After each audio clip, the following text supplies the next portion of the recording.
पिछली वीडियो में हमने देखा कि हजरत उस्मान गनी रजी अल्लाह अन्हु की शहादत के बाद हजरत अली शेर खुदा खलीफा बने, लेकिन एक बड़ा सवाल अब भी बाकी था कि हजरत उस्मान के कातिलों को सजा कब मिलेगी। सबका मकसद एक ही था और वो था इंसाफ, लेकिन तरीका अलग था। इसी दौरान हजरत आयशा, हजरत तलहा, हजरत जुबैर रजी अल्लाह अजमाइन बसरा की तरफ रवाना हुए। उनका मकसद जंग करना नहीं था बल्कि मुसलमानों को इकट्ठा करना था और हजरत उस्मान के कत्ल पर क़सास का मुतालबा करना था। दूसरी तरफ हजरत अली भी यही चाहते थे कि हजरत उस्मान के कातिलों को सजा मिले, लेकिन आपका मौक़िफ़ ये था कि पहले हालात को संभाला जाए, अमन कायम किया जाए, यानी स्टेबिलिटी लाई जाए, फिर असल मुजरिमों को पकड़ा जाए। यहाँ एक बहुत अहम बात समझ लीजिए, इख्तिलाफ मकसद में नहीं था, तरीके में था। तारीख बताती है कि दोनों तरफ के बुजुर्ग सहाबा सुलह के करीब पहुंच चुके थे। जंग होने वाली नहीं थी, मसला बातचीत से हल होता नजर आ रहा था। लेकिन कुछ लोग ऐसे भी थे जो सुलह नहीं चाहते थे, क्योंकि अगर सुलह हो जाती तो हजरत उस्मान के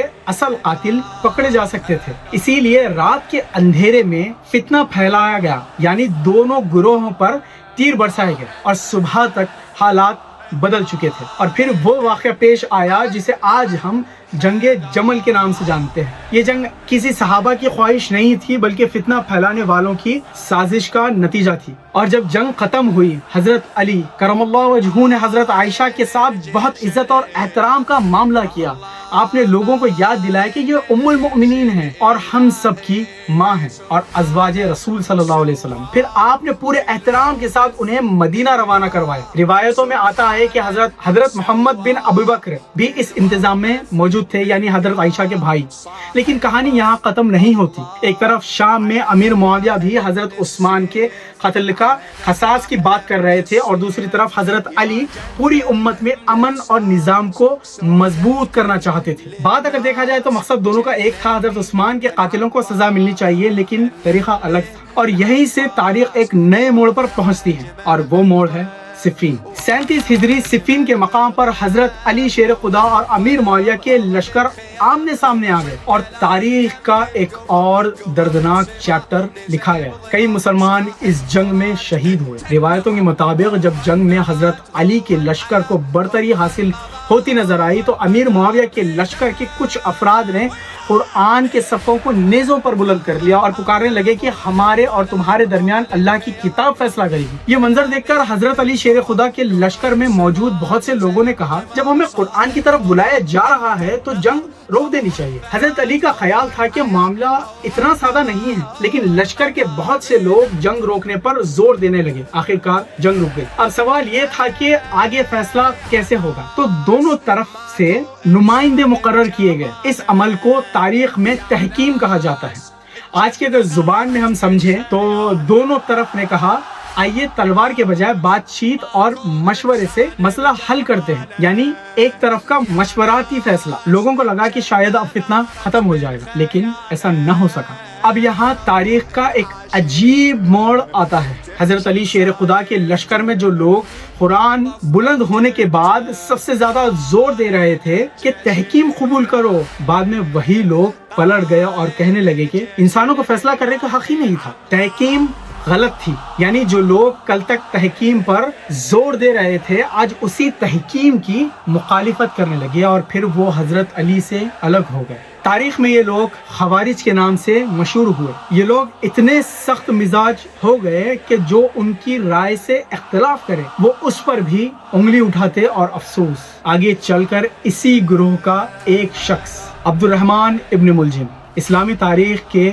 एक और बहुत बड़े हादसे का सबब बना और वो था शहादत अली करमल्लाहु वजहू। 17 रमजान 40 हिजरी हजरत अली शेर खुदा फजर की नमाज के लिए मस्जिद जा रहे थे।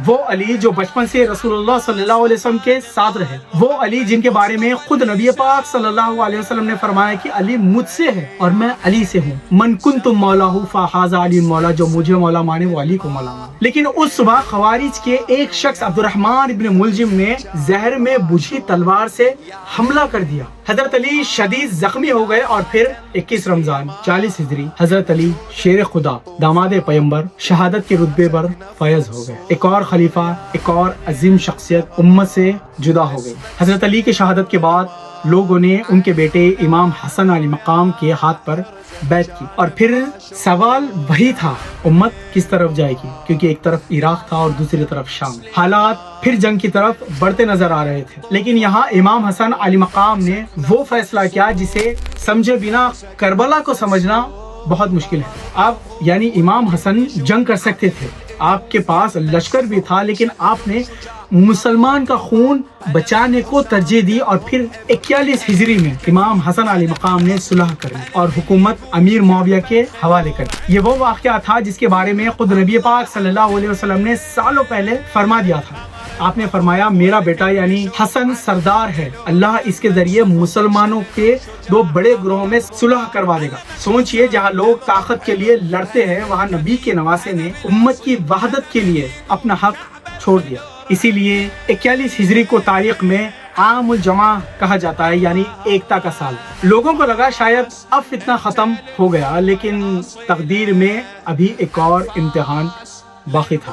کچھ سال بعد 50 ہجری میں امام حسن علی مقام کو زہر دے دیا گیا اور آپ اس دنیا سے رخصت ہو گئے۔ امت نے رسول اللہ صلی اللہ علیہ وسلم کے نواسے کو کھو دیا۔ پھر 60 ہجری امیر معاویہ کا انتقال ہوا۔ امیر معاویہ نے اپنے انتقال سے پہلے اپنے بیٹے یزید کو اپنا جانشین نامزد کیا تھا، اور یہیں سے تاریخ ایک نئے موڑ پر آ کھڑی ہوئی۔ ایک طرف یزید اور دوسری طرف رسول اللہ صلی اللہ علیہ وسلم کے نواسے امام حسین علی مقام۔ اور اب تاریخ کا سب سے مشہور، سب سے دردناک اور سب سے اہم باب شروع ہونے والا تھا، اور اس باب کا نام تھا کربلا۔ امام حسین علی مقام نے بیعت کیوں نہیں کی؟ مسلم بن عقیل کون تھے؟ حضرت حر نے لشکر کیوں بدلا؟ حضرت عباس علمدار، علی اکبر، قاسم علی اصغر، بی بی سکینہ، بی بی زینب اور کربلا کے شہداء نے کیسے تاریخ بدل دی؟